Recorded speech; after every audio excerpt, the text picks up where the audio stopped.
Bruno Le Roux, récompensé, hérite de Beauvau.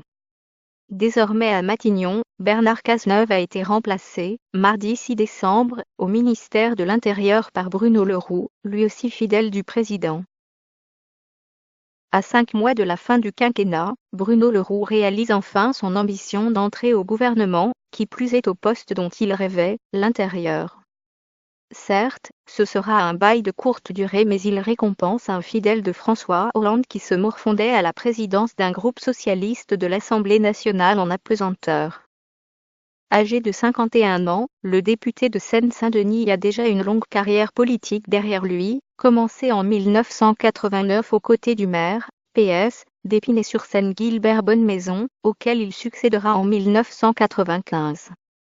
Un an plus tard, le premier secrétaire du PS, Pierre Mauroy, nomme directeur adjoint de son cabinet celui qui, entre-temps, a également pris les commandes de la Fédération socialiste de Seine-Saint-Denis. Au-delà de ses mandats électifs, Bruno Le Roux est avant tout un homme d'appareil, qui a mûri dans le giron du Parti socialiste, rompu aux joutes intestines et familiers de la carte électorale. En 1995, Lionel Jospin le nomme délégué national du PS chargé des questions de sécurité et de police. En 1997, à la faveur des élections législatives provoquées par la dissolution de l'Assemblée nationale décidée par Jacques Chirac remportée par la gauche, il entre à l'Assemblée nationale, où il a été réélu depuis sans discontinuer. À l'Assemblée, il peine à asseoir son autorité.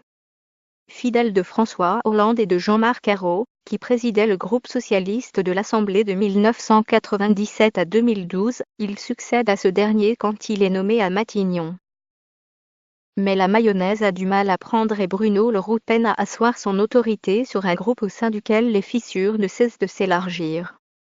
Défenseur inconditionnel du président de la République, il ne réussit pas plus à relayer une influence du groupe socialiste dans l'élaboration des politiques publiques. Depuis qu'en 2014 Manuel Valls a succédé à Jean-Marc Ayrault à Matignon, chaque remaniement ministériel le voit plus ou moins discrètement proposer ses offres de services. En vain? Dans la dernière période, il mettait toute son énergie à réhabiliter le bilan de François Hollande, dont il souhaitait ardemment qu'il se représentât à l'élection présidentielle, estimant même qu'il n'avait pas, pour ce faire, à passer par une primaire. Le choix du président sortant de ne pas se représenter l'a laissé sous le choc. Le voilà nanti d'un éphémère portefeuille ministériel en guise de lot de consolation.